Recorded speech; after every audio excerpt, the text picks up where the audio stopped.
Отворам уште еднаш, Евреите 11 глава. И каде застанавме? Да, 5 стих.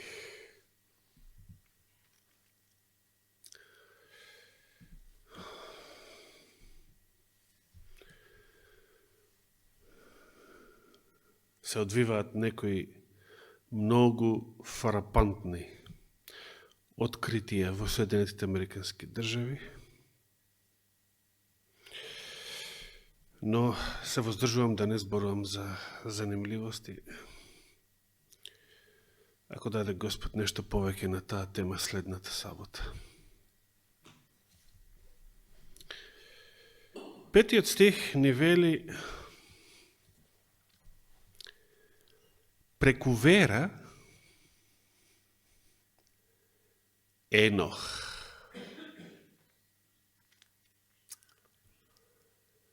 Што преку вера за Еноха? Што е неговиот подвиг постигнат со вера? Преку вера Енох беше преселен за да не види смрт. Кој глагол го потребува вашиот превод? Пренесен. Благодарам. Преселен или пренесен за да не види смрт. Много интересно.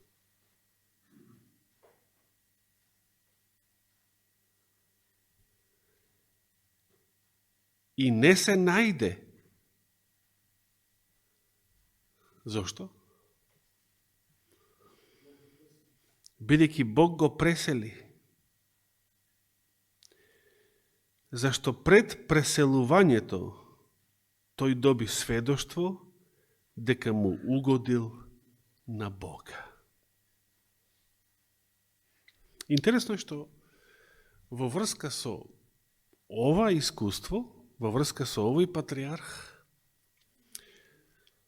апостолот дава коментар во целиот нареден стих, во целиот 6 стих, како да сака да даде еден коментар, едно наравоучение од искуството на Еноха, па затоа ќе го прочитаме и целиот 6 стих. А без вера не е можно да му се угоди на Бога. Од каде знаеме дека овој коментар во 6 стих се надоврзува на предходниот, на Еноховото искуство. Веќе за Еноха, рековме, прочитавме, тој доби сведоштво дека му угодил на Бога. И сега, а без вера не е можно да му се угоди на Бога. Много интересно. Верата е единствениот начин да станеш подобен, како велат. Подобен, богоподобен, да му угодиш на Бога. Без вера не можеш да му угодиш на Бога. Значи, да искинеш кожа со желба да го одржиш Божиот закон, секоја Божја заповед. Без вера, тоа нема да го постигнеш. Колку и искрено да сакаш, без вера, тоа нема да го постигнеш. Само верата прави чуда, меѓу другото да бидеш и пренесен или преселен, за да не видиш смрт, односно да не доживееш ниту телесна, ниту физичка смрт. Значи, без вера не е може да му се угоди на Бога, бидејќи оние кои доаѓаат кај Бога, или оние кои пристапуваат, на тоа се мисли, пример, кога пристапуваме во молитва, треба да веруваат дека тој постои и дека ги наградува оние што го бараат. Значи, не можеш да станеш богоподобен, да му угодиш на Бога ако не веруваш дека тој постои. И не можеш да му пристапиш ако не веруваш дека тој постои.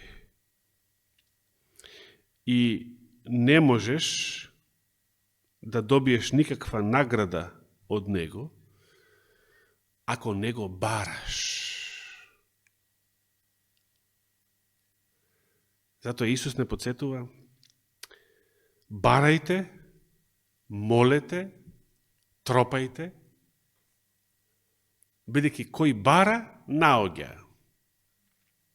Сакајќи да каже, ако не бараш, нема ништо да најдеш. Кој тропа, ќе му се отвори.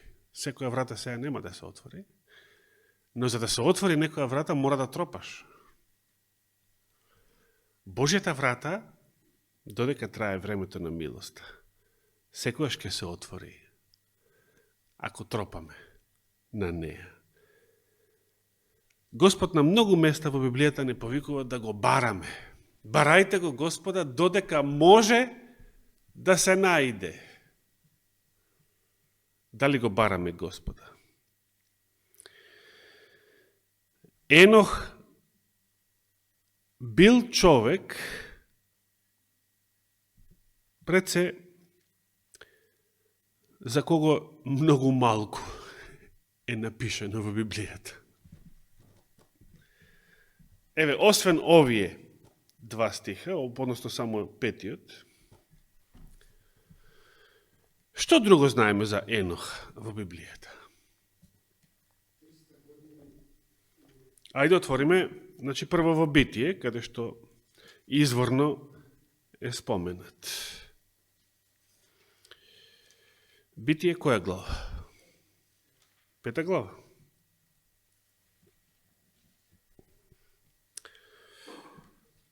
Ово интересно, Енох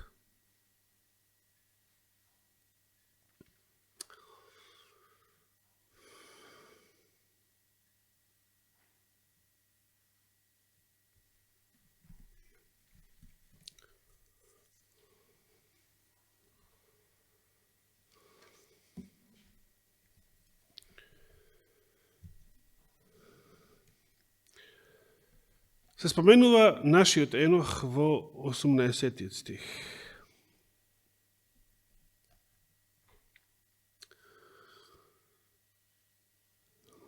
Јаред пак поживеа 162 години и го роди Енох.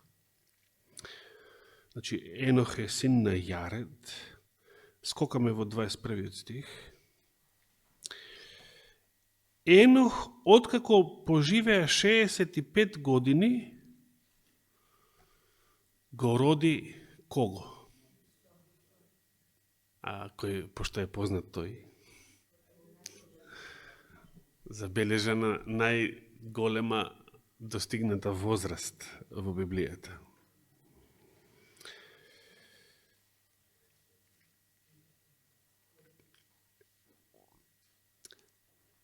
А пораѓањето на Метушалах,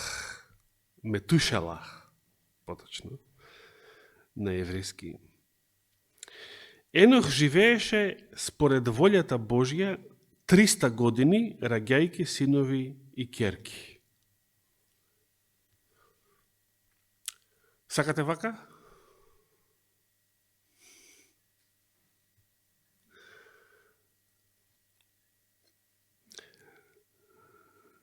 А дали сакате вака? Замислете да ви се рече, од сега натаму ќе живеете уште 300 години, значи 300 години, ама по волјата Божија.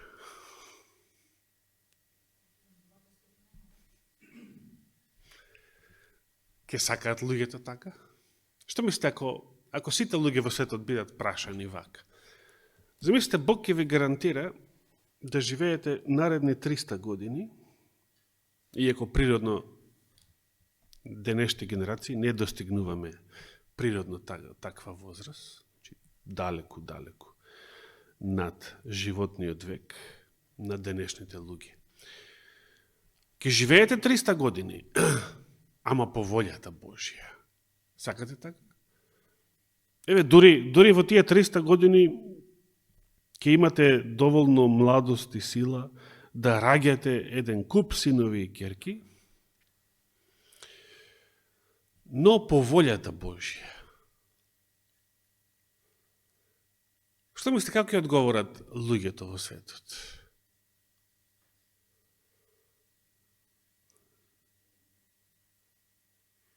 Повеќето луѓе ќе го одбијат овој предлог. Зошто? Затоа што луѓето го сакаат животот за да грешат. За да уживаат во разни беззаконија, во разни пороци, во разни страсти. На многу луѓе, на грешникот по природа, да го осудиш, дури и на вечен живот, да го осудиш, значи, непокајан грешник да биде однесен во Божјето царство и таму вечно да живее, како таквиот ќе се чувствува, според духот на пророштвото? Тоа ќе му биде мак. Мак, жива мак.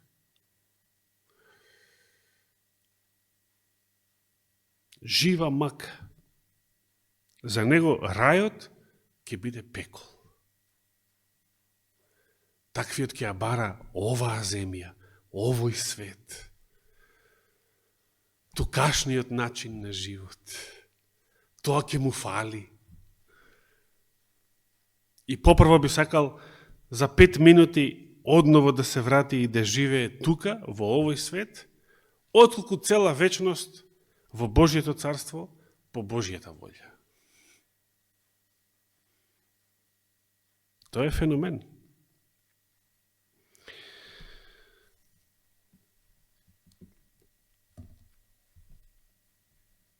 Енох станал татко на 65 години. Тоа не се споредува со нашите 65 години. Војко ми, например, не ни доживеал толку. Синовите негови далеку помлади почина. Наш брат Трајко на таа возраст почина пред 5 години. Ти си сега на таа возраст. Да дај Господ да живееш уште 300 години. Да. Денес, да кажеме, 300 е ист како да кажеме 1000, односно, тоа веќе подразбира вечност. Сеќавам еден пастор сега покоен тој, еден пастор во Вирџинија, кога го славеше својот 66-ти роден ден. И јас имав обичај на таквите, кои што наполнат 66 години, да им честитам, што значи Данило нека се спрема во април, да им честитам, да даде Господ да го доживеете 666-тиот роден ден. Да наполните 666 години еден ден, што значи никаква врска со зверот, се разбира. Што значи да бидете во вечноста. Се разбира, не со многу подобар памет од овој сегашниот. Со далеку подобар памет од овој сегашниот. И сите денови на Енох изнесуваат 365 години. Значи, како цела година, според ден за година. 365 дена, 365 години. 365 години на оваа планета. И Енох, живејќи според волјата Божја, значи според волјата Божја живеел 300 години после раѓањето на синот. И така, живеејќи според волјата Божја, исчезна, бидејќи Бог го зеде. Меѓутоа, што значи ова, кога денес се вели Бог го зеде, што мислат луѓето?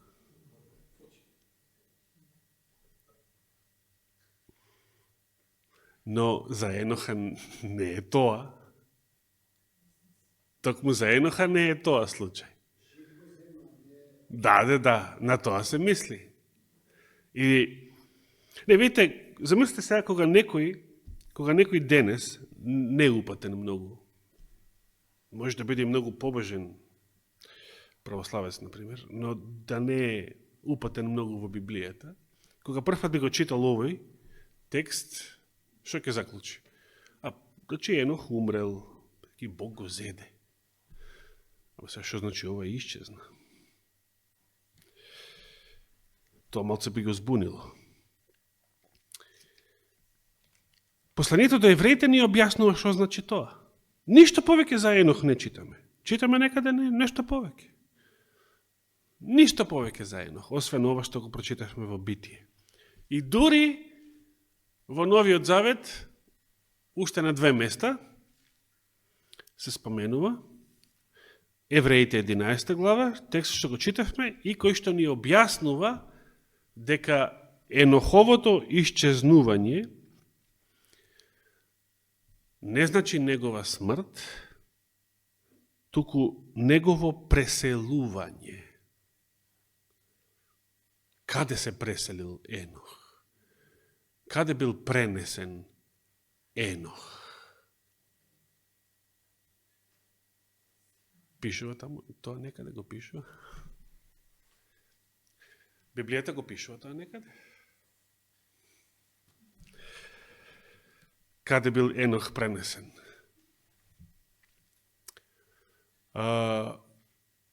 Имаме еден сигурен податок за тоа каде Енох бил пренесен. Ама каде го наоѓаме тој податок? Како сигурен. На друго место во Библијата што читаме за Енох?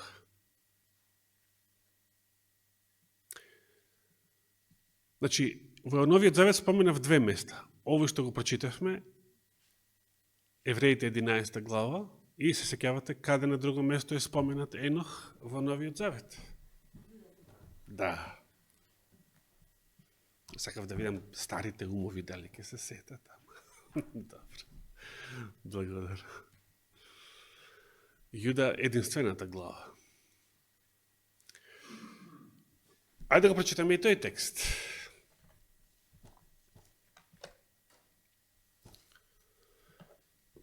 Што кажува апостол Јуда, Јакововиот брат, за Еноха во неговото соборно послание?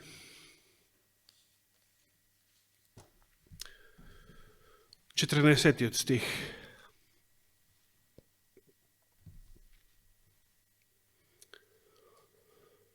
Пред тоа, Јуда зборува за разни отпадници. Ќе почнеме да читаме од 11-тиот. Малку надоврзување и на минатата сабота, кога зборувавме за Каина и Јавела, бејќи тука се споменува 11-тиот стих, Јуда вели тешко ним, зашто тргнаа по Каиновиот пат. Оние што хулат и оние што пцујат, се тргнати по Каиновиот пат.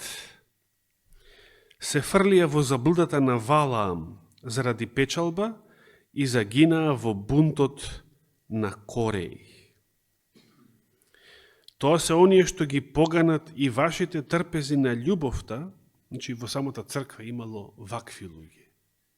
Во апостолската црква имало вакви луѓе, кои што со своето однесување, со својот јазик, со своите грешни дела, ги поганеле христијанските заеднички ручици по наше, трпези на љубовта, јадејки со вас без страф и напасувајки се, прејадувајки се. Тие се безводни облаци што ветровите ги пренесуваат. Есенски неродни дрвја, два пати исушени и искорнати. Свирепи морски бранови што како пена ги испуштаат своите срамни дела. Звезди лажни, за кои се чува мракот на темнината за секогаш. Какви све споредби прави Јуда со сите оние верници кои што до ден денес, од апостолско време до ден денес постојат во црквата. Сите оние што Господ ги спореди со какол, и тие секогаш ќе постојат и постојат до крајот. А за овие пророкуваше и Енох, 14 стих, седмиот од Адама, зборувајки. И сега цитатот од Енох. Овој цитат доаѓа од Еноховата книга, патем речено. Имам видено каде во таа книга се наоѓа овој текст. Ете, доаѓа Господ со илјадници своји свети ангели, за да изврши суд над сите и за да ги разобличи сите безбожници за сите нивни нечисти дела што ги беа направиле со своето беззаконие и за сите лоши зборови што ги изрекле за него безбожните грешници. Тука завршува цитатот од Енох. Тоа беше се во врска со Енох. Тоа беше. Во Библијата до сега прочитавме се во врска со Енох. Ништо повеќе за Еноха и никаде повеќе во Библијата не ни се зборува. Или се зборува. Може да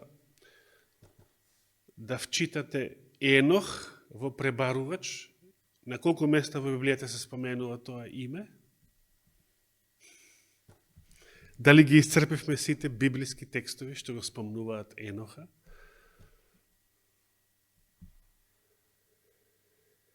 Па од каде знаеме каде бил преселен Енох? До сега текстовите не ни кажа.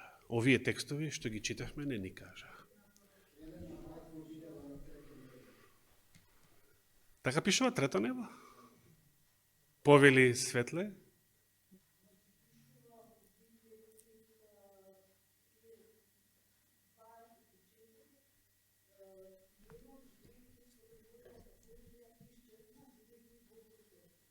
Добро, тоа го прочитавме. Значи, тоа е текст што го читавме. Благодарам. Значи, сакаш да кажеш дека изразот Бог го зеде, значи го зел кај себе. Така. А што тоа би значило?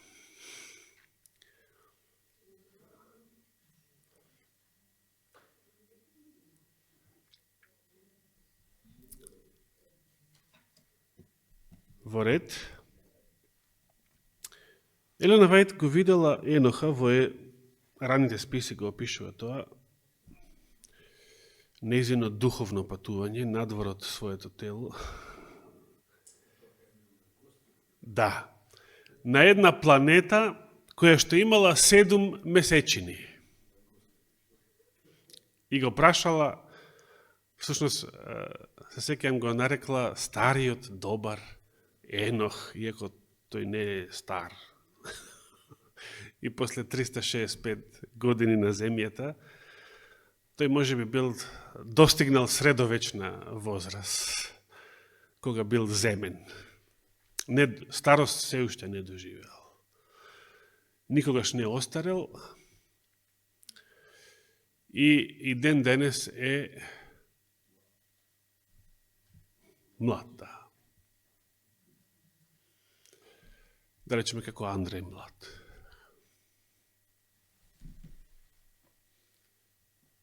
Ако не и помлад. И го прашала, ти тука живееш? Што одговорил Енох? Не, јас сум тука на гости, на годишен одмор. Јас си живеам во Новиот Ерусалим, вели, значи адресата ми е во Новиот Ерусалим, точно каде не кажува, не би се снашле ние и да каже. Сакате да имате адреса во Новиот Ерусалим?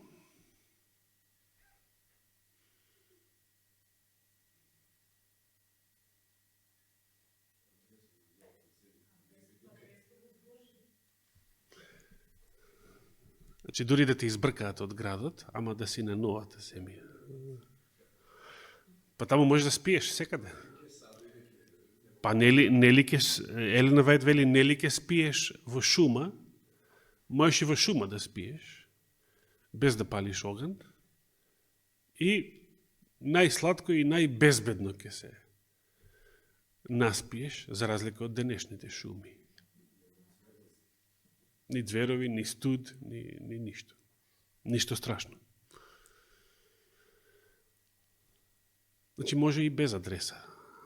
Ама, не, Господ рече за сите спасени, има станови во Новиот Ерусалим.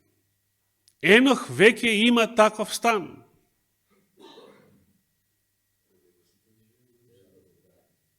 Ама имаш стан во Ерусалим. Еве се зборува дека Неджати Шашмаз има стан во Джеваир, кулите, во Лисиче. Од Истанбул си има човекот стан во Скопје. Ако е тоа вистина. И можеш да имаш стан во разни други градови кај што не живееш, ама си имаш стан, така? Си имаш стан таму. Или може би сега си тука, имаш куќа во Свети Николе. Или имаш резиденција, да, или имаш што друго. Да, викендичка. Или имаш бунгалови и соби за издавање, да. Може да имаш на многу места недвижен имот, ама тоа е твое, на твое име. Сега ќе дојде време кога сето тоа ќе го снема и никој нема да биде собственик на ништо, дури ни првиот комунистички крал на Обединетото кралство, Чарлс III, кој што и тој многу се залага за светски комунизам, укинување на сета приватна собственост. Но Господ ветил, ќе имате стан во Новиот Ерусалим.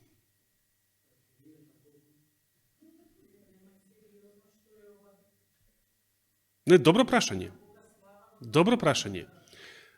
Дали за станот во Новиот Ерусалим,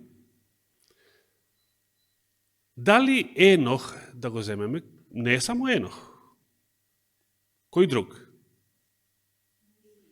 Мојсей, Илија. Само Енох и Илија се живи однесени, без да видат смрт. Големото мноштво, илјадници, 24 старешени, еден куп, Божи угодници се веќе таму. И веќе имаат адреса во Новиот Ерусалим. Прашање, дали плаќаат кирија таму? Што мислите? Значи, одговорот е не. Ако некаде плаќаш кирија, што си? Кираџи, добро. Подстанар. Што значи подстанар?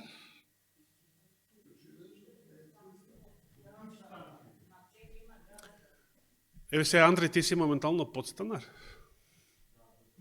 Таму кај што си, значи, таму кај што си. Не дека не можеш да живееш на свој имот, но ете, сакаш да бидеш таму кај што си и сега си подстанар. Така. До кога ќе бидеш таму?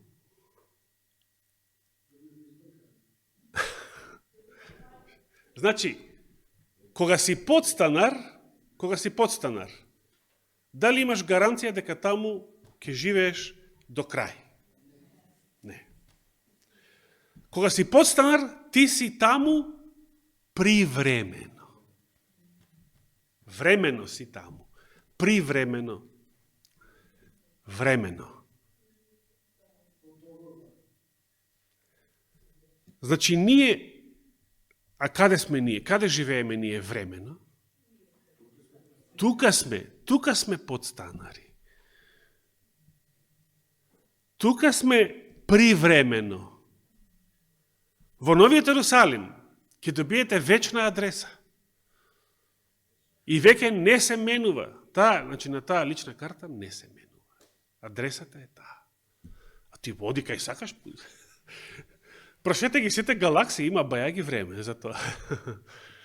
Но адресата ти е во Новиот Ерусалим. И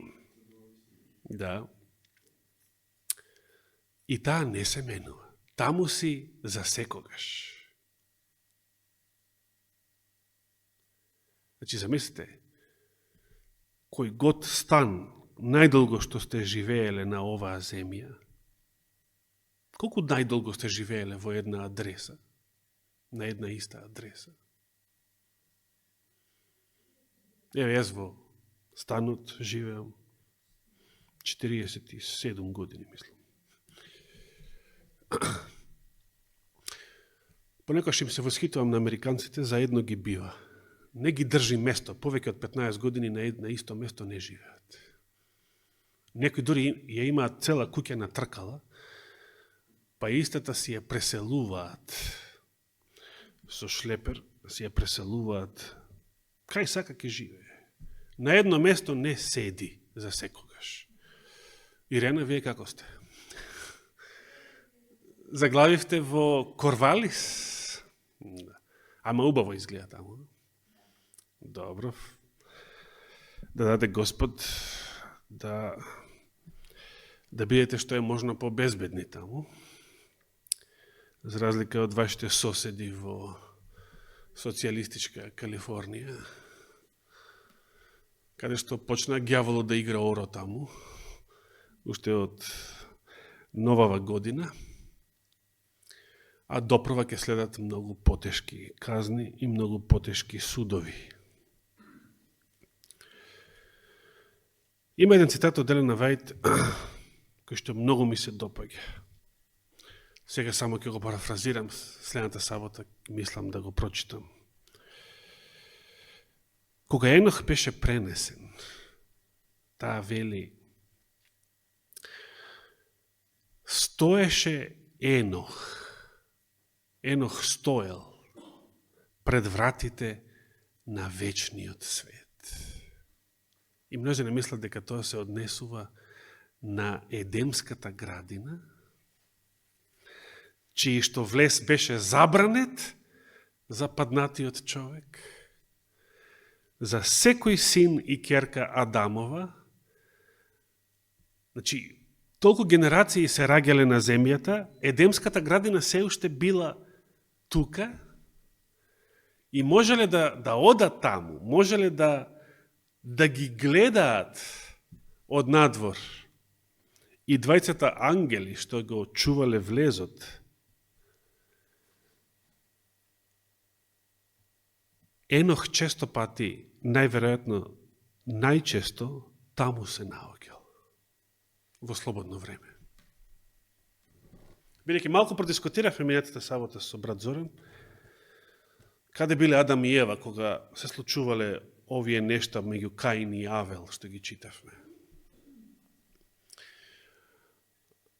И тогаш се сетив на еден друг цитат, дека кога вели Адам и неговите синови, доаѓале да му се поклонат, да му послужат на Бога, каде оделе всушност? Еве, ние одиме во црква. Во која локација? Пред вратата на Едемската градина. Значи, дури некој далеку да живеел, далеку да се расширил, сепак за богослужение, додека бил Едем на земјата, градината, рајот, поточно, доаѓале таму да му се поклонат на Бога. Тоа најчесто го правил и Енох. Реално е, веројатно е да се предпостави дека тогаш кога Енох бил пренесен, тогаш вратата на Едемската градина, која што беше забранета за секој Адамов потомок, за Еноха се отворила. Бидејќи Елена Вајд така вели. Стоел Енох пред вратите на вечниот свет и долго време стоел пред нив. И дојде време, дошол денот, кога таа врата се отворила. И Енох, првиот од сите Адамови потомци, првиот што го пречекорил нејзиниот прак, првиот што влегол во рајот и заедно со Едемската градина, бил однесен од оваа планета во небесата. Како сето тоа, според апостол Павле, сето тоа преку вера. Сето тоа преку вера. Меѓутоа, дали го разбираме ова доволно? Дали го разбираме што значи сето ова преку вера? Следната сабота, ако даде Господ и живот и здравие, ќе читаме повеќе од духот на пророштвото, веќе духот на пророштвото кажува многу повеќе работи за Еноха,